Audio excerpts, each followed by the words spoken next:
olá, bom dia, como é que vocês estão? Olha nós aqui de novo, sejam bem-vindos ao canal Educação, a nossa aula de arte de toda segunda-feira. Bom dia o pessoal que está aqui com a gente já. Rian, Gabriel, ou Ryan, não sei como é que pronuncia.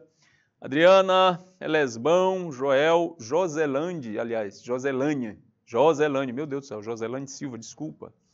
Bom dia para todo mundo. Olha só, a nossa aula de hoje vai tratar de uma coisa que eu até gosto. Eu falo assim porque eu gosto muito.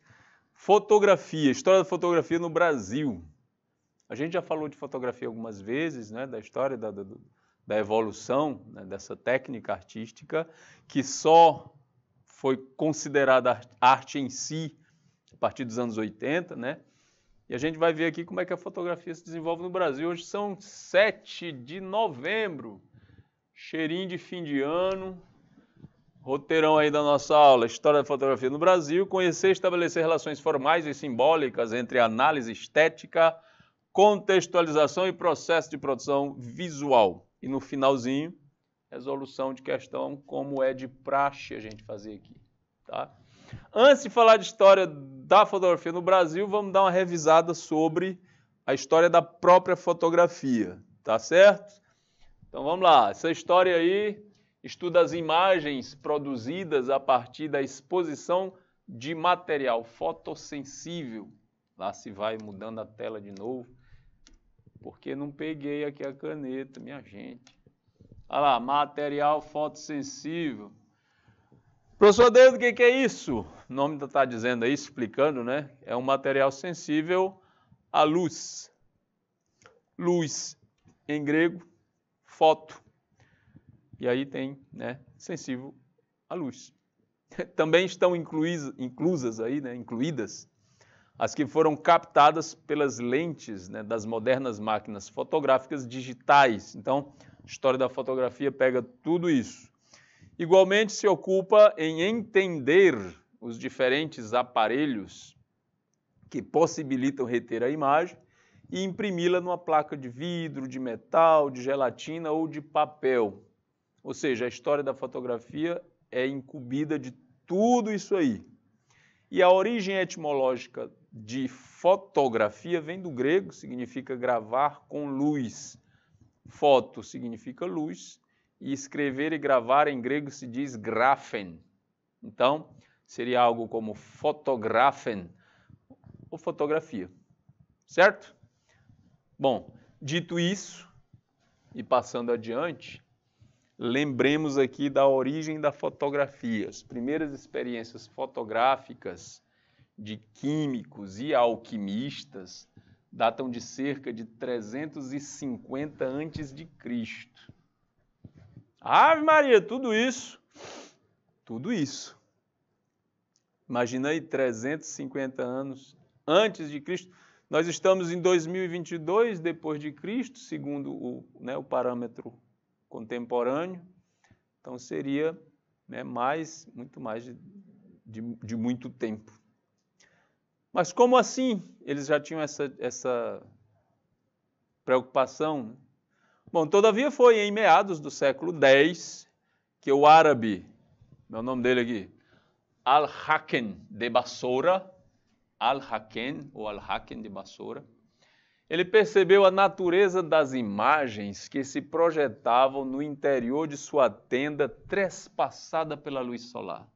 Olha só, ele estava dentro da tenda e aí a luz solar transpassava por esse, né, tecido da tenda e projetava no outro lado a imagem do que estava lá fora, assim meio distorcida e de ponta cabeça.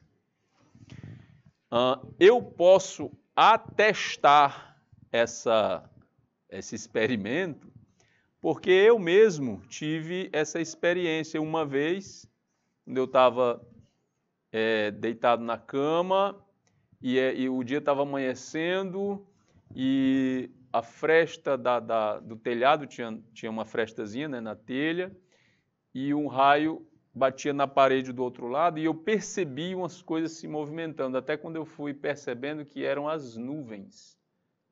E uma espécie assim de algo como umas folhas Aí eu digo, nossa, é um pé de manga que tem lá do outro lado, né, e as nuvens estão passando, só que estava de cabeça para baixo. E eu fiquei, caramba, que coisa incrível. Aí, estudando depois sobre fotografia, foi que eu percebi, na história da câmera escura, eu digo, ah, tá, era isso. Então, não era nada sobrenatural, era uma coisa física. Bom, a questão física é essa.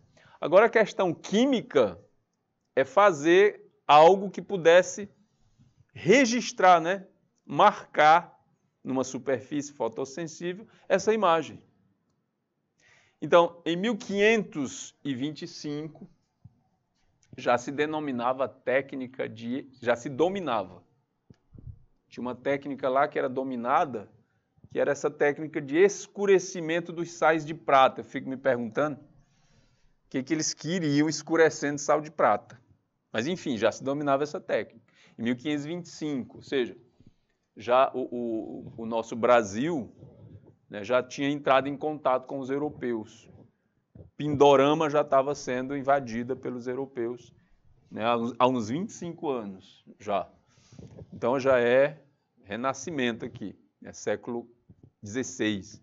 Então nessa época já se denominava, dominava o escurecimento de sais de prata. No ano de 1604, o químico italiano Angelo Sala já sabia, não sei quem contou para ele, mas ele já sabia que alguns compostos de prata oxidavam quando expostos à luz do sol. Não pensem que esse pessoal estava pesquisando exatamente sobre fotografia, mas eles estavam dentro de seus experimentos químicos compreendendo esses processos. E eles depois foram utilizados, né, para o desenvolvimento de capturar a imagem, né, fotográfica. Por sua vez, o farmacêutico, olha só, a gente viu ali químicos, alquimistas, certo? Aí um químico Ângelo, e agora um farmacêutico. Farmacêutico sueco Carl Wilhelm Scheele, ou...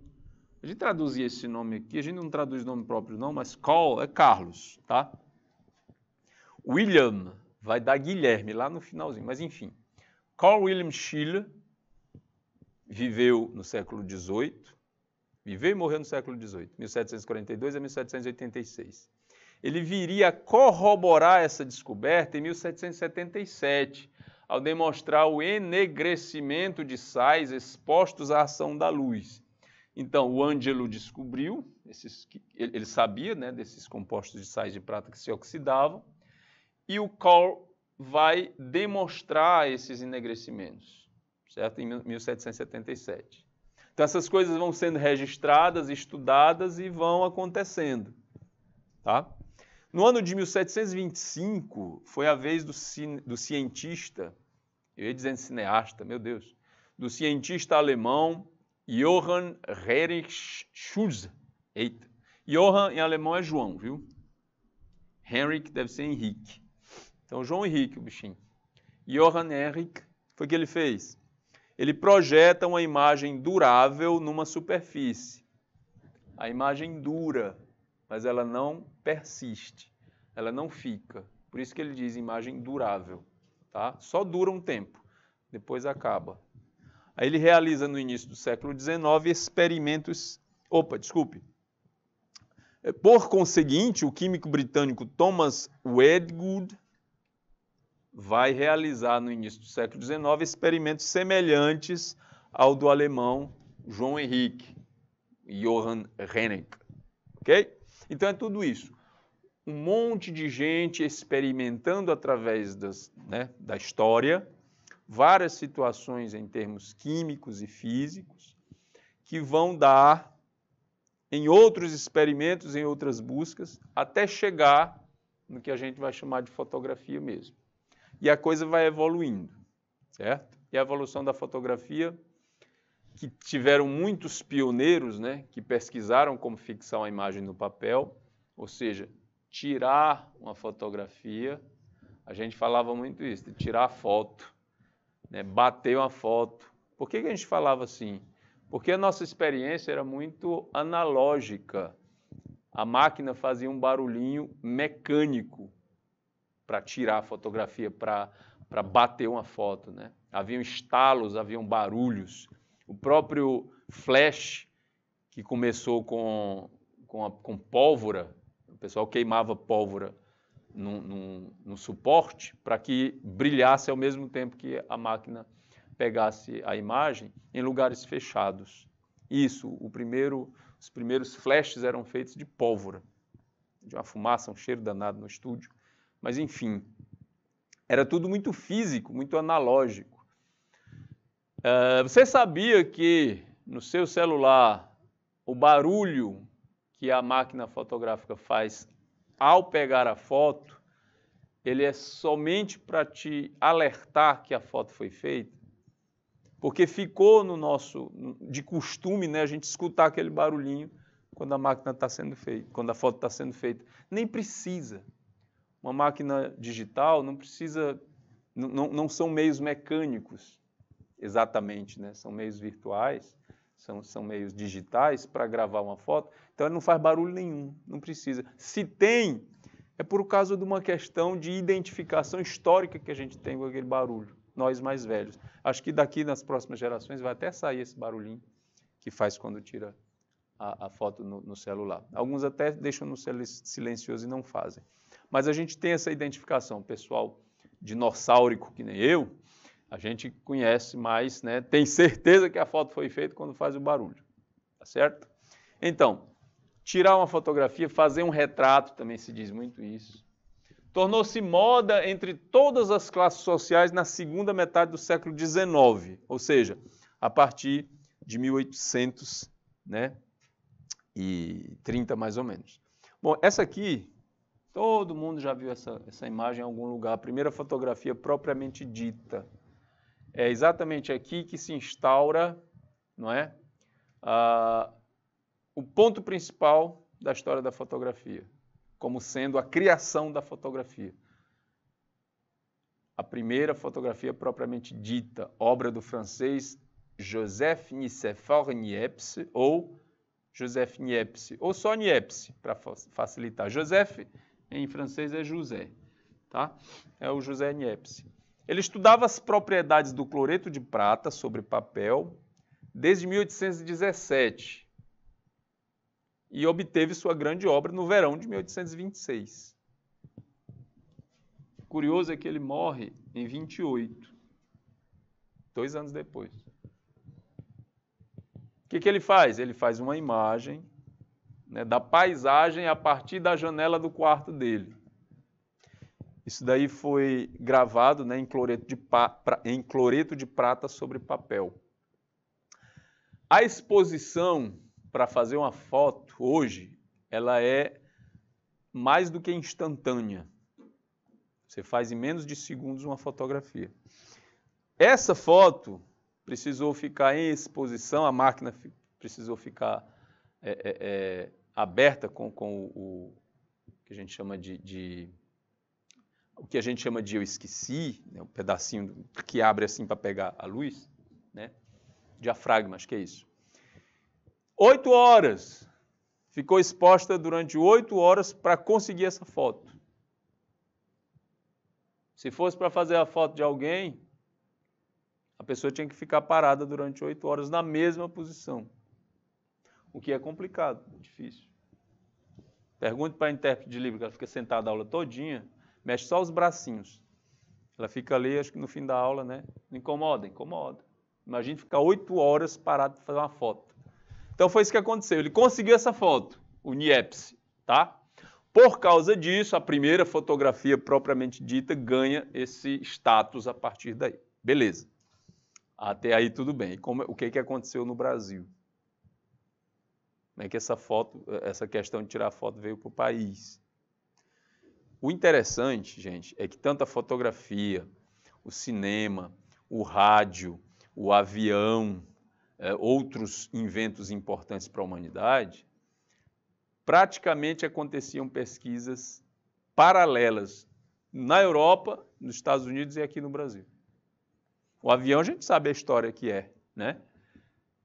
O reconhecimento internacional é para os irmãos americanos, os irmãos Wright, E a gente aprende aqui no Brasil, e deveria aprender outras coisas também, referentes à nossa capacidade, né, de criar as coisas. A gente aprende que foi o Santos Dumont que inventou o avião, o inventor do avião.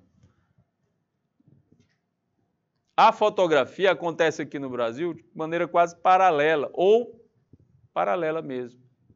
Essa foto que vocês estão vendo aí no slide é considerada uma das primeiras. É a imagem do atual Paço Imperial, feita por Louis Comte, um francês, em 1840, que é uma das primeiras realizadas em solo brasileiro. Não foram máquinas fotográficas convencionais, certo? Primeiro vieram para cá as máquinas que foram surgindo a partir do experimento do Niepce. Então, depois do Niepce, aparece o Louis Daguerre, que cria o daguerreótipo, e esse daguerreótipo chegou aqui, né, ao Brasil. O Dom Pedro II, que também é considerado um dos primeiros fotógrafos brasileiros, ele trouxe vários daguerreótipos para fazer fotos aqui, entre outros inventos. Vamos lá. Surgimento da fotografia no Brasil. Ao mesmo tempo que o Louis Daguerre realiza seus experimentos lá na França, outro francês, radicado em Campinas, estado de São Paulo, busca fixar as imagens numa superfície. O Daguerre trabalhando lá e esse outro francês trabalhando aqui. O senhor Antoine Hercule, você pode chamar de Antônio Hércules, tá? A gente, mais uma vez eu digo, não se traduz nome próprio, mas muitas vezes a gente fica mais confortável chamando na nossa língua. Então, o Antônio Hércules, ou Herculano, o nome dele é assim, trata-se de Antoine Hercule Romuald Florence. Aí ficaria Antônio Herculano Romualdo de Florence, tá certo? E o que acontece com esse moço Hercule Romualdo de Florence? Ele vai ser conhecido mais como Hercule Florence, certo? Ou Herculano Florence, ou Hércules. Um viajante que participou da expedição científica de Langsdorff e que decidiu fazer do Brasil seu novo lar. Langsdorff foi um cientista que trouxe para cá uma expedição para levar para a Europa, né, as características do novo mundo aqui no Brasil. Aí ele trouxe botânicos, ele trouxe cientistas e artistas para desenhar a fauna e a flora. Então, o Hercule veio como artista, mas ele já estava envolvido com essa questão, certo, das experiências acerca da fotografia, paralelo ao Louis Daguerre, aquele lá que inventou o daguerreótipo, certo? E ele decide fazer do Brasil o seu novo lar. Isso, ele troca o Brasil pela Europa. Desculpe, a Europa pelo Brasil. Graças às pesquisas do historiador Boris Kossoi, sabemos que o Florence, esse moço aqui, utilizou inclusive a palavra fotografia em 1832, bem antes que muitos dos seus colegas europeus, porque quando Louis Daguerre fez o daguerreótipo, ele não usava esse termo fotografia. Quando o Hercule Florence estava trabalhando aqui, ele já usava esse termo fotografia, em 1832. Então a gente pode dizer, certo, que envolvendo tanta gente trabalhando com esse processo de criar uma fotografia, tinha um brasileiro lá pelo meio que já se adiantava em muita coisa. Dessa maneira, vemos que a fotografia não foi uma invenção isolada, mas fruto de vários pesquisadores que perseguiam o mesmo objetivo ao mesmo tempo, que nem o iPhone. Ah, professor, não foi o fulano que... Não.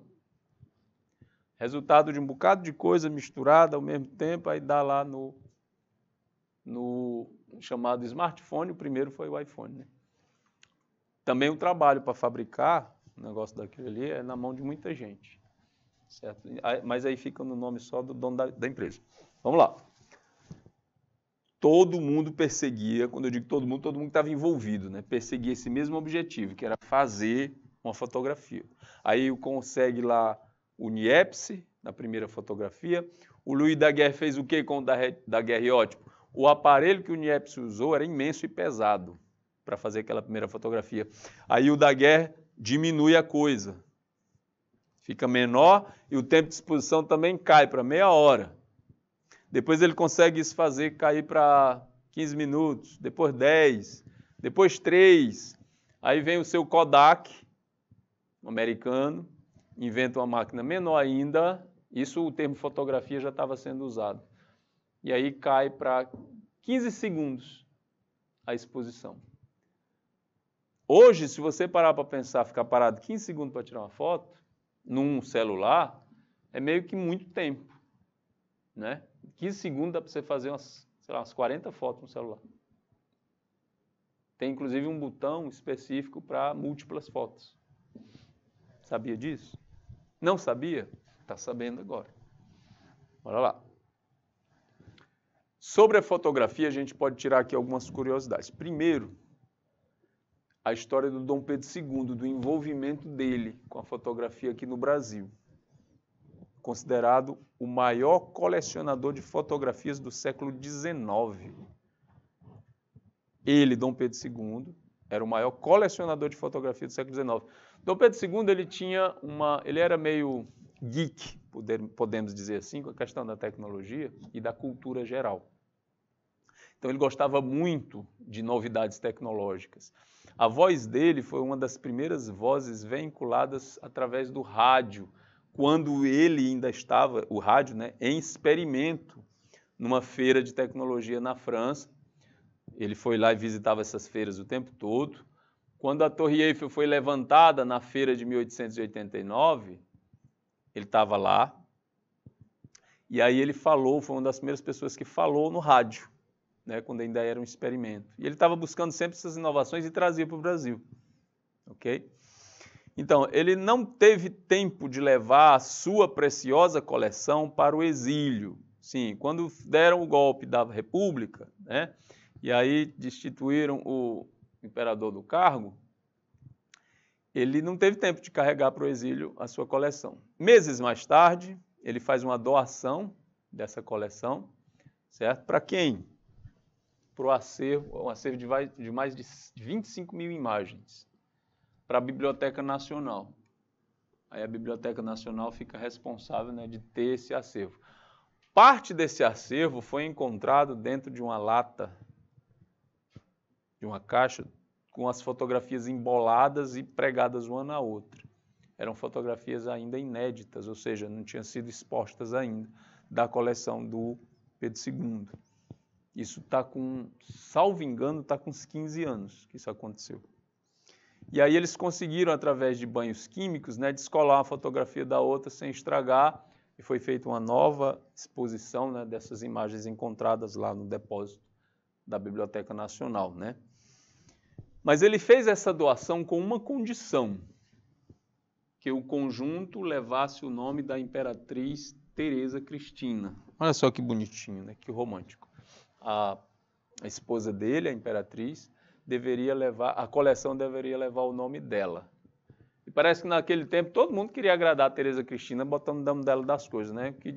O que a gente pode destacar aqui, a capital do Piauí, que leva o apelido da Teresa Cristina, porque ela se chamava Teresina entre os íntimos, porque ela era italiana de Nápoles, e o diminutivo de Teresa em italiano é Teresina. Você não sabia? Está sabendo agora. Foi colocada uma mensagem ali para mim, desculpa, passou e eu não li. Bom dia, Joselane, bom dia, Adriana. Vamos lá. O Dia da Fotografia é celebrado quando? Em 19 de agosto.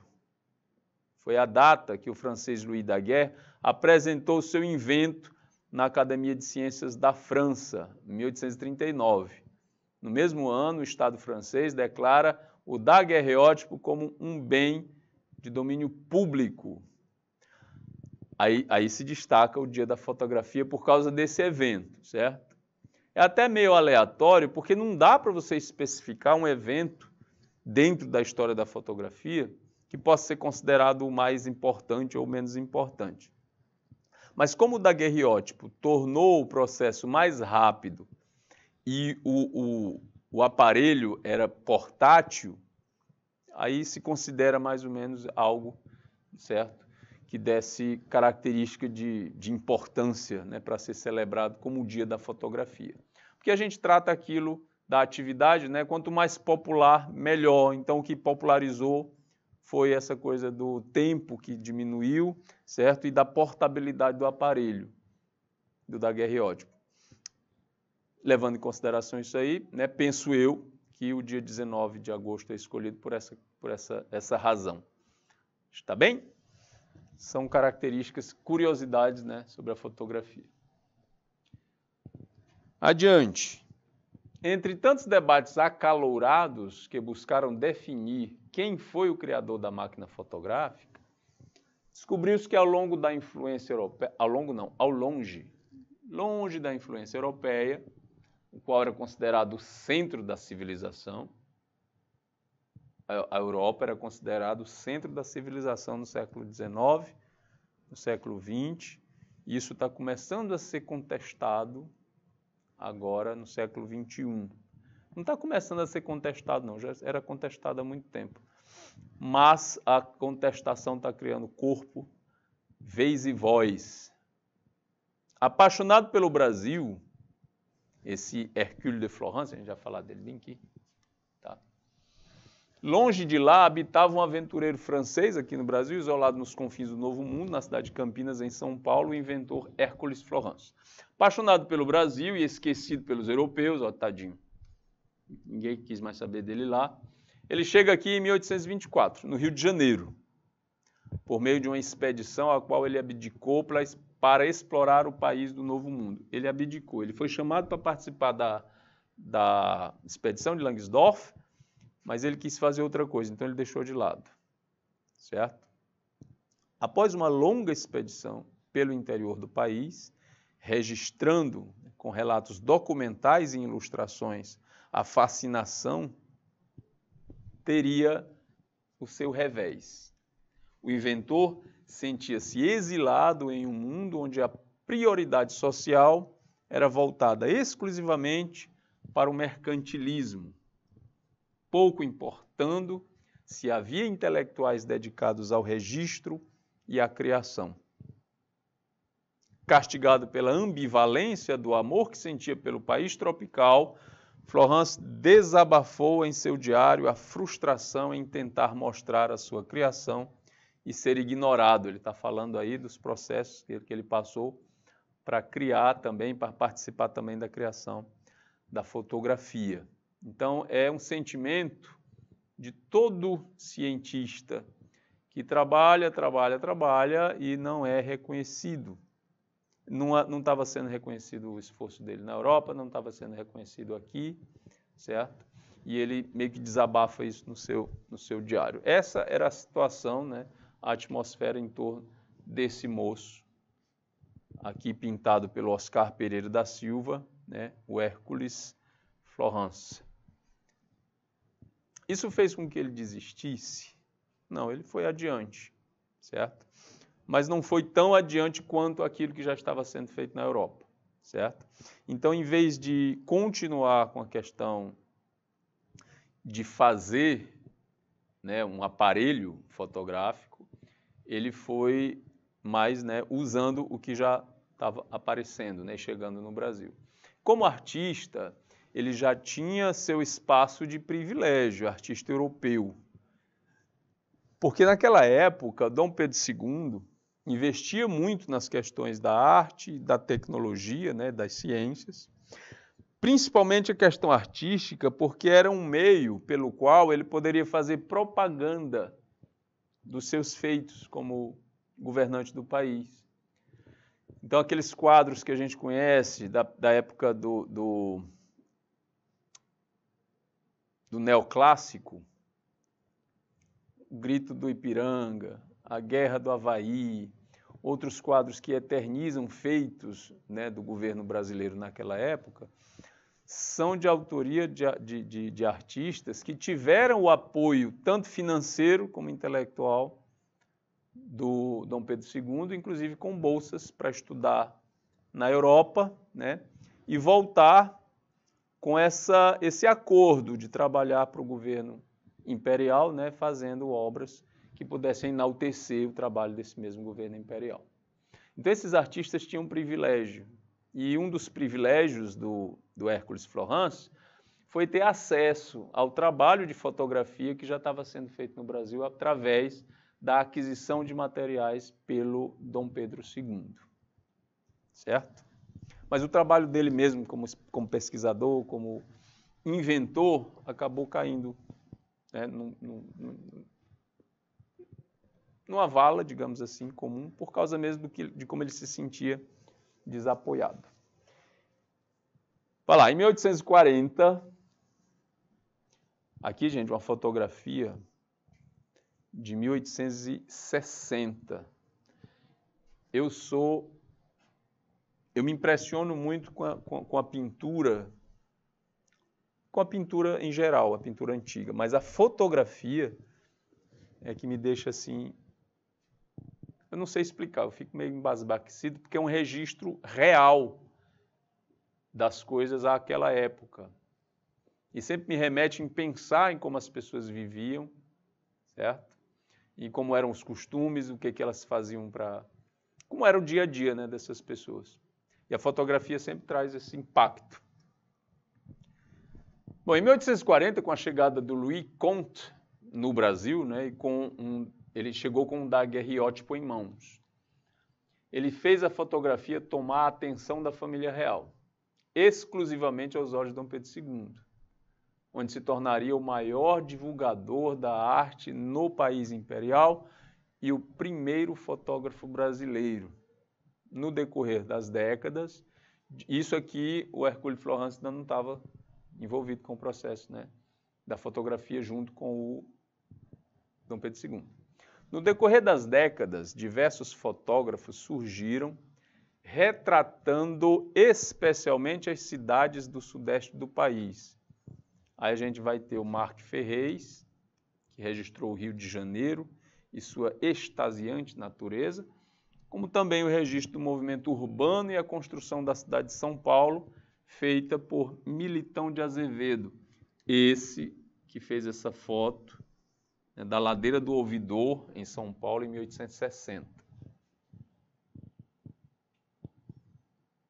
A gente olhando a foto hoje em dia, bom, infelizmente eu não botei aqui para comparar, mas a gente vê a diferença, né, da evolução urbana da cidade na mesma ladeira do Ouvidor. Outra coisa que eu acho interessante em fotos antigas é quando a gente faz a comparação com a foto atual, certo? Para a gente perceber as diferenças, né, e a vivência e como as coisas mudam na paisagem. Evidentemente foram também registradas as mazelas do país, como a vida insalubre dos escravos, dos escravizados, as diversas revoltas que ocorreram no nordeste do país, como a Guerra de Canudos e a Guerra do Paraguai, ocorrida entre 1860 e 1870, registrada pelo fotógrafo Flávio de Barros, em data desconhecida de nascimento e morte. Então a gente vai ter destaque para esses três nomes. Primeiro, o Hércules de Florence, ou Hércules Florence, na sua tentativa, né, de fazer uma fotografia, um invento fotográfico brasileiro. Depois a chegada do Louis Comte e os trabalhos do Marc Ferrez, ou Ferrez, e do Militão de Azevedo. Beleza? A partir daqui, a fotografia no Brasil começa a ganhar mais força, exatamente por causa do trabalho do imperador, né, em impulsionar esses projetos, certo? Era uma atividade tecnológica que estava aparecendo, que estava chegando. O nosso país, historicamente, tem essa preocupação de estar envolvido com as questões de desenvolvimento tecnológico desde sempre. Está aí as urnas eletrônicas que não deixam a gente mentir, entre outras coisas, certo? E a fotografia passa a ser, para o Brasil, uma linguagem, né, importante no registro, tanto do cotidiano quanto do desenvolvimento, né, histórico do país, certo?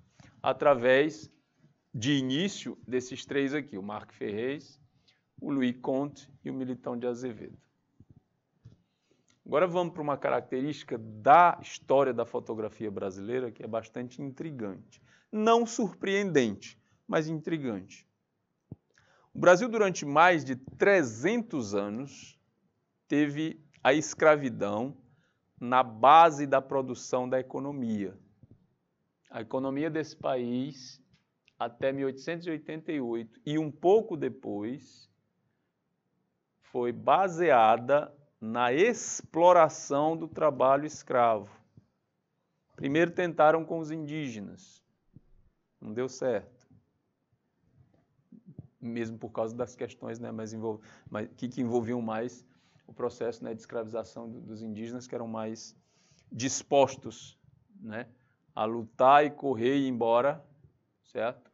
Do que a situação que foi lançada contra os povos africanos que vieram para cá. Então, toda a economia, tudo que você pode imaginar da economia era baseado na exploração do trabalho escravo.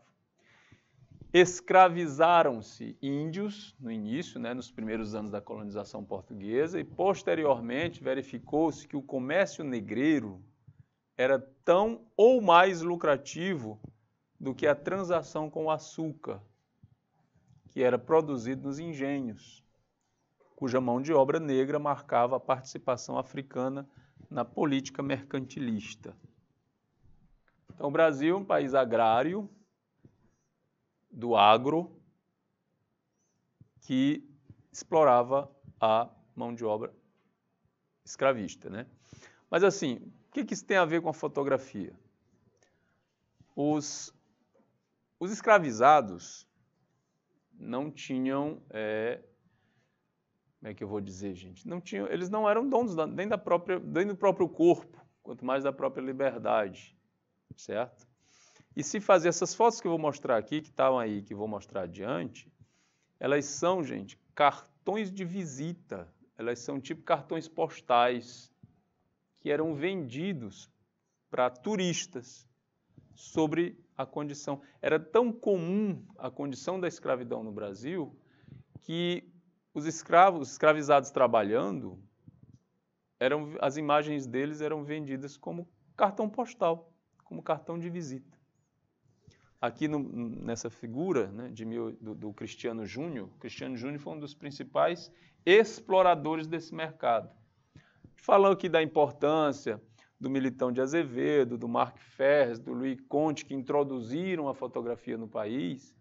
Aí vem o Cristiano Júnior, como fotógrafo, explorar, né, de forma menos humana, digamos assim, e mais mercantilista esse processo. Aqui retratos de escravizados por ele, né, pelo Cristiano Júnior, que nasceu em 1832, faleceu em 1902. Essas fotos estão no Museu de História Nacional, né, de História do Brasil, e são documentos assim, né, importantíssimos, inclusive para o acompanhamento e o estudo, né, de como a escravidão aconteceu no Brasil. Bom, no Império do Brasil, a escravidão continua sendo, lá no Império, né, a principal fonte de renda do país, né, como nos é lembrado quando vemos fotografias, né, de colheitas de café ou da mineração, onde os escravizados são protagonistas. O tráfico negreiro foi até 1850. É um grande negócio para o capitalista brasileiro, né? A escravidão estava em toda parte, e mesmo uma pessoa de pequenas posses possuía um escravo de ganho, que lhe trazia diariamente o sustento. O que é um escravo de ganho? Aqui tem um exemplo na primeira fotografia. Essa moça está aí junto com um garoto, né, vendendo frutas. Eu acredito que sejam frutas. Eu pensei por um tempo que fosse cebola, mas não, parecem frutas. Ela vendia para tirar um trocado para ela. Não, ela era posse de outra pessoa, e essa pessoa botava ela para trabalhar, para ganhar uns trocados para a dona dela, certo? para a senhora dela ou para o senhor dela. Esse é que era o escravo de ganho.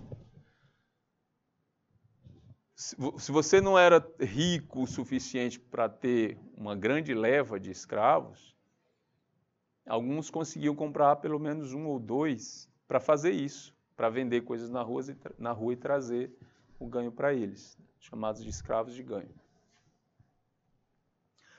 A escravidão estava em toda parte, né? Como eu já falei aqui. Deste modo, na capital do império, circulavam pelas ruas diversos tipos de trabalhadores. A maioria absoluta negra. Eram carregadores, aguadeiros, vendedores de frutas, cesteiros, barbeiros ambulantes, quituteiras, etc, etc, etc. Esse rapaz aqui, muito provavelmente, né, um vendedor de cadeiras. Ou alguém que fazia o transporte de mobiliário de um lugar para outro, mas ele está muito mais para alguém que está vendendo cadeira. Certo?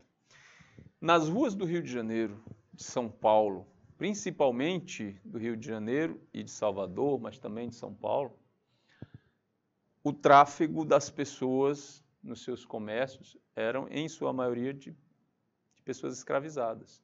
Até 1850, mais ou menos, né, no auge da escravidão no Brasil. Então, se você era um pintor, um fotógrafo, um artista que fosse registrar o cotidiano das ruas do Brasil, fatalmente você ia registrar, né, fazer o retrato dos escravizados ali na sua lida diária. Teve um pintor francês, né, que veio junto com o... Junto não. Dom João veio para cá em 1808, aí em 1816 ele chamou uma comitiva francesa de arte, né, que foi a Missão Artística Francesa. Aí um dos artistas, o líder dessa comitiva, que é o Debré, né, Jean-Baptiste Debré, ele vai pintar, fazer aquarelas, né, da vida cotidiana do país, e em todas as aquarelas do Debré tem uma pessoa escravizada, né, sendo retratada, porque era normal, era cotidiano, era normal, absolutamente normal ter. Aí o que esse artista, esse fotógrafo Cristiano faz, o Cristiano Júnior? Ele fotografa essas pessoas e vende a imagem como cartão de visita, como cartão postal do país. Certo? O que é muitas vezes esquecido é que da escravidão também advinham recursos indiretos. Por exemplo, o comprador de escravizados pagava imposto ao município referente àquela compra. O senhor que gastou dinheiro para adquirir escravizados possuía uma apólice de seguro que garantia o investimento do seu capital. Finalmente, devemos lembrar as imagens que eram produzidas por artistas e fotógrafos e vendidas para os estrangeiros de passagem pelo Rio de Janeiro. Era outro recurso indireto conseguido. E o Cristiano Júnior vai fazer muito disso, né? As imagens que eram produzidas por artistas e fotógrafos vão ser vendidas a estrangeiros de passagem pelo Rio de Janeiro. Provavelmente a pessoa retratada não recebia por direito de imagem. Claro, nenhum desses escravizados receberam nada pelo direito da própria imagem. Bom, eles não eram dono nem do próprio corpo, nem da própria existência. Por que eles iam receber alguma coisa, né? Direito da própria imagem. Mas o seu retrato, vendido como souvenir, essa palavra francesa significa lembrança, certo? Como você fala, é a nossa lembrancinha. Eu passei em tal lugar, comprei uma lembrancinha. Se usa em francês essa palavra, souvenir, que inclusive é o verbo lembrar em francês, tá? Souvenir. Então, era vendido como souvenir dos trópicos, uma lembrança dos trópicos. Respondia à demanda do consumo do exótico e enriquecia algumas pessoas. Então, além de terem a própria liberdade, a própria existência, como é que eu vou dizer,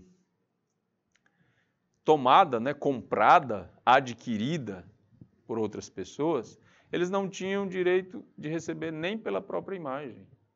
Então, eles eram explorados no trabalho, sem ganho algum, inclusive até perdendo a vida, caso acontecesse algo mais grave, sem preocupação nenhuma, e explorados pela própria imagem, por outras pessoas, por terceiros, que é o caso aí do fotógrafo Cristiano Júnior. Certo? Eu mostrei essa daí, né? Tem essas outras, que mostrei aqui para trás, mas é muita, não era só o Cristiano que fazia isso, né? Tinha outros também. Quem é esse moço, Cristiano Júnior? Olha lá. Ele aproveitou esse filão, né, essa fatia do comércio aí, e produziu variada coleção de costumes e tipos de pretos, coisa muito própria para quem se retira para a Europa. Então ele costumava viajar para a Europa e levava esses souvenirs, né, para vender. A coleção era composta de cerca de 77 fotografias, tamanho carte de visite, que é um tamanho, é a característica do tamanho. Tamanho cartão postal, tamanho cartão de visita. Com retratos de trabalhadores de corpo inteiro e retratos de rostos e de pessoas de diferentes sociedades africanas. A função e o tipo de escravizados. Eram vendidas no estabelecimento do Cristiano Júnior, né, a Rua da Quitanda, e também na Casa Leuzinger.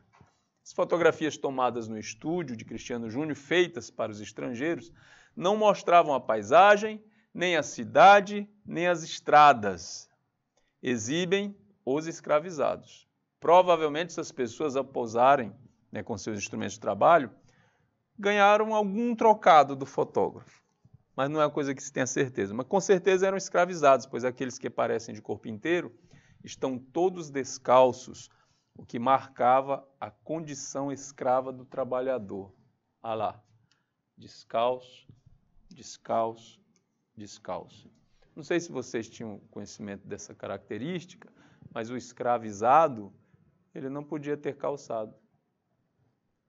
Porque o calçado era uma característica do liberto, do cidadão. Tanto que, em 1888, logo depois da abolição da escravatura no país, levas e levas de ex-escravizados, né, na tentativa de reconstruir suas vidas aqui no país, apesar de não terem sido dado para eles nenhuma condição para que isso acontecesse, uma das primeiras coisas que eles foram procurar fazer, se preocuparam a fazer, foi arrumar um calçado. Não tanto por a questão de preocupar-se com a proteção dos pés, porque eles já viviam de uma vida sem calçado, mas para se equiparar ao cidadão liberto no país. Então, o calçado era como um símbolo de libertação, de igualdade, pelo menos, né, imageticamente, ao cidadão liberto. E a gente vê isso em todas as fotografias de corpo inteiro do Cristiano Júnior, essa característica, né, de estar com os pés descalços. Ok?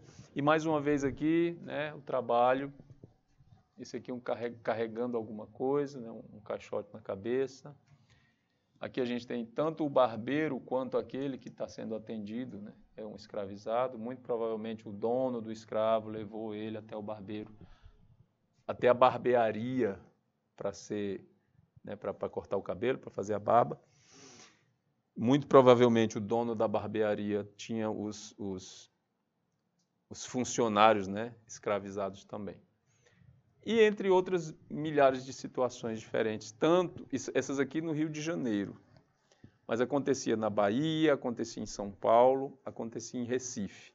Não com a mesma intensidade, mas acontecia, né? Então, saindo dessa parte do Brasil colônia e do Brasil escravocrata, a gente entra no Brasil contemporâneo com o trabalho do Sebastião Salgado. Esse moço, Sebastião Ribeiro Salgado, um fotógrafo brasileiro nascido em Aimorés, Minas Gerais, em 1944, formado em economia e realiza doutorados nessa área da economia. Durante a década de 70, ele trabalha para a Organização Internacional do Café em Londres, e quando ele estava numa viagem para a África, onde ele coordenava um projeto sobre a cultura do café em Angola, ele decidiu que ia ser fotógrafo. Enquanto estava em Paris, ele documentou perturbados acontecimentos sociais e políticos na Europa e na África. Vai realizar viagens depois pela América Latina em 77, 84, documentando as condições de vida dos camponeses, dos índios, né?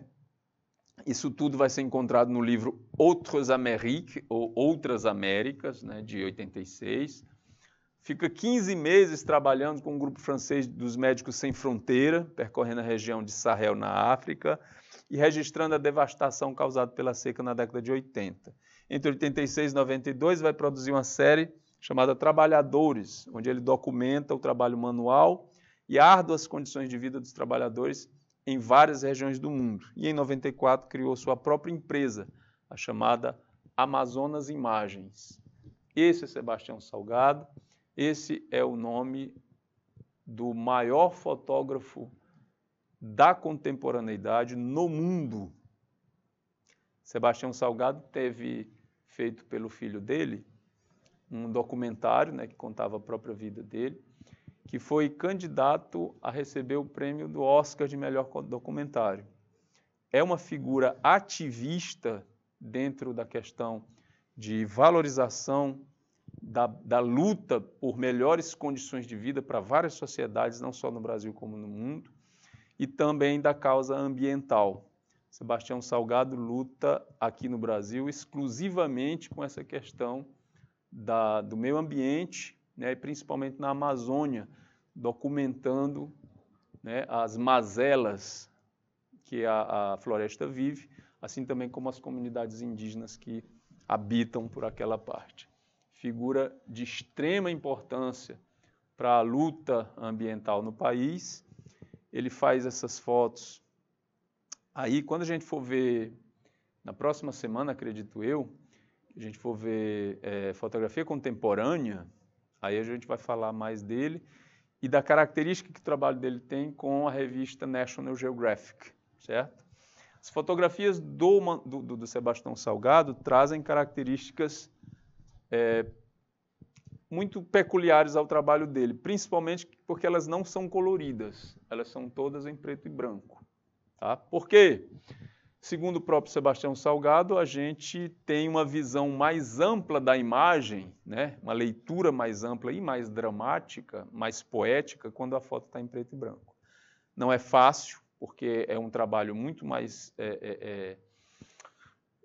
direcionado, né, na questão do estudo da luz e da sombra, mas os resultados são sempre muito bonitos, certo? Vamos ao nosso exercício. Eu tenho duas perguntinhas aqui para vocês. Rapidinho, né? Neste ano de 1832, no dia 15 de agosto, estando a passear na minha varanda, vem-me a ideia que talvez se possa fixar as imagens da câmara escura por meio de um corpo que mude de cor pela ação da luz. Entre aspas, isso aí. Esse registro é atribuído, aliás, a um dos pioneiros da fotografia. Ele viveu na Vila de São Carlos, hoje Campinas, e suas experiências antecedem a invenção do daguerreótipo de Louis Daguerre, em 1839. O seu pioneirismo foi reconhecido na obra de Boris Kossoy, que em 1980 lançou um livro dedicado a quem? William Talbot, Hercule Florence, Joseph Nicéphore Niepce, Richard Maddox ou Matthew Brady. A gente viu lá no começo da aula, né, quando a gente começou a falar sobre a história da fotografia no Brasil, que esse rapaz, né, que está aí entre as alternativas, ele realmente tinha essa preocupação de criar algo que fosse essa própria invenção da fotografia, certo? E que viveu em Campinas e que foi citado pelo Boris Kossoy, que escreveu um livro sobre ele. E que está claro aqui na alternativa, né, que é a letra B, o senhor Hercules Florence. Beleza? Essa aqui foi fácil. Vamos a outra. Assinale a alternativa que corresponde ao nome do autor da fotografia abaixo e que também completa o espaço em branco da seguinte afirmação. Aqui é uma paisagem do Rio de Janeiro. Em 1876, o fotógrafo faz parte de uma expedição pelo Nordeste do Brasil e fotografa pela primeira vez os índios botocudos na Bahia. Em 1879, esse fulano aí, já especialista em fotografias panorâmicas, essa aqui é uma fotografia panorâmica, conclui o trabalho Paisagens do Brasil. Quem foi esse moço? A gente vai ter Florencio Varela, Militão Augusto de Azevedo, Hercule Florence, Castro Moura e Marc Ferrez. Marc Ferrez trabalhou em São Paulo, certo? O Florence, a gente viu ali, né, que foi no início. Aí, o nome que a gente traçou também, letra B, lá no texto, Militão Augusto de Azevedo, certo? Um dos primeiros a usar, né, a técnica da fotografia panorâmica. Ok, meus amigos? Bom, essa foi a nossa aula sobre a fotografia no Brasil, a história da fotografia no Brasil. Muito obrigado pela atenção de vocês, um grande abraço e até a próxima semana. Tchau!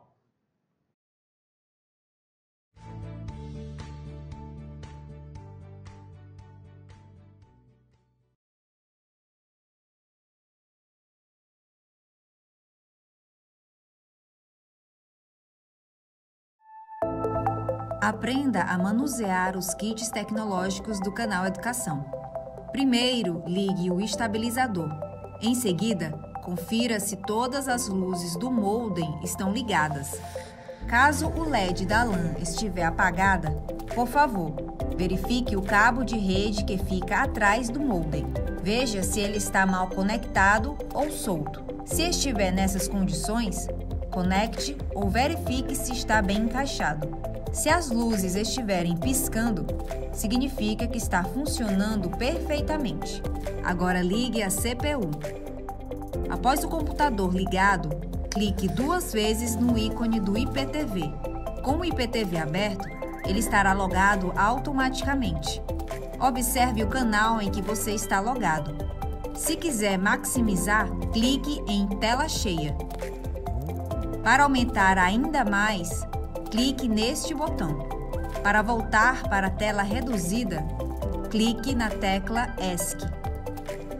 Caso queira mudar de canal, clique na portinha de saída do programa. Ao clicar, vai aparecer a lista de canais. Nisso, você poderá visualizar o canal que desejar. Nesse local, deverá apagar somente o número do atual canal que você está e colocar o que deseja. Em seguida, clique em Enter. Ao finalizar a aula, feche o IPTV clicando no X e, em seguida, vá até o botão Iniciar do computador, no campo inferior à esquerda. Clique em Desligar. Observe se realmente está desligado. Em caso positivo, desligue o estabilizador. Informações importantes. O modem possui 4 cabos, o cabo de rede, o cabo de energia e os 2 últimos são os cabos coaxiais que realizam a transmissão e recepção via satélite. Em hipótese alguma, mexa nos cabos de energia e coaxiais.